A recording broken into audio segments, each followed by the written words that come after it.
First of all, Minister, there is no quick fix solution to this, as we have seen even over the last week what has happened. Let me first say, and to be easier to criticise you, I've seen you over the last few months, and especially with some journalists in England who would sort of put you to the pin of your collar in getting vexed. And I must say, you handled it very well. I want to say that. I would also urge our Taoiseach to refrain in saying too much at the moment, for the simple reason a lot of this ball is out of our hands at the moment.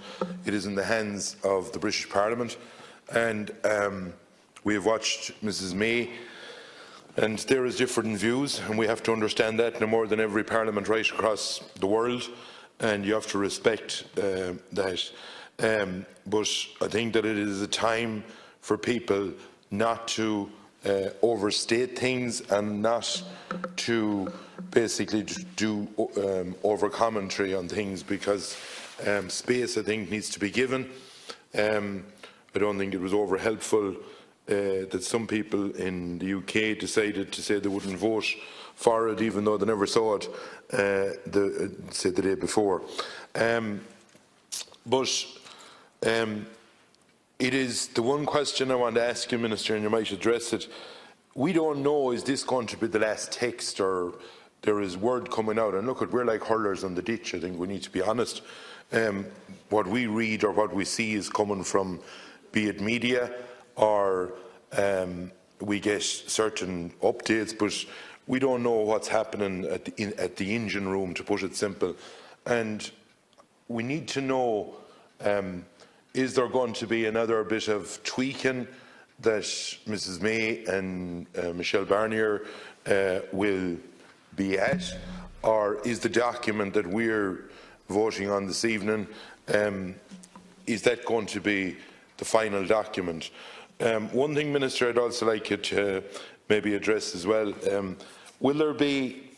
can we help Mrs May in the line of getting some sort of a deal for, in a trade deal that may help some of the people that are worried about the situation going forward?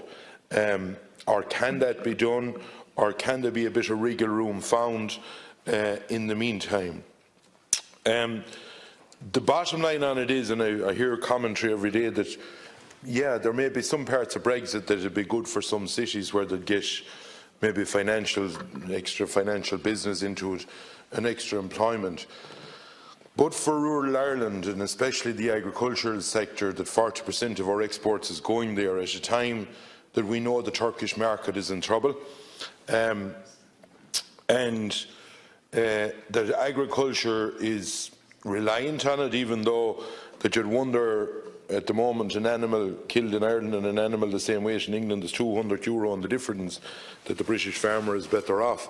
But in the whole scale of things, the importance of that, I think, can never be forgotten, because it would be detrimental to not alone border counties, but the rural parts of rural Ireland, north, south, east and west, where you are reliant on especially agriculture and exporting of goods to England. And there is a lot of trepidation out there, even in the markets at the moment, in marts and all that. There is sort of a vacuum that people don't know whether they're coming or they're going. And I think some people may not understand it, that it's not just the 11th hour and the 59th minute that everything will stop. I think we need to get a message out there to try and put a bit of confidence and give people, and I know you did do certain, you went to different places trying to explain it, and that's fair enough, but I think we need to get a message out there to people, because there is a lot of misunderstandings of dates and when this will happen and when that will happen, and sort of a lead-in period and all that. I think that that's very important to get out. Also, I think for 1940s or something, we have an agreement in the common travel area, and I think that should stand no matter what. people don't want to go back to the days, you know, we all, I remember the troubles in the north, and it is great to see that you can go up and down across the border and without being held up for a half an hour and you're being asked everything. And I think that what has happened in the north has been very good over the last number of years, and the amount of work that is being put in by all sides, because this isn't about anyone blowing their trumpet, by everyone, both the Catholic community and the Protestant community, and I think that they have to be recognised for the effort that has been made. But I think that it would be, we need to make sure that that is kept in place. Another question, Minister.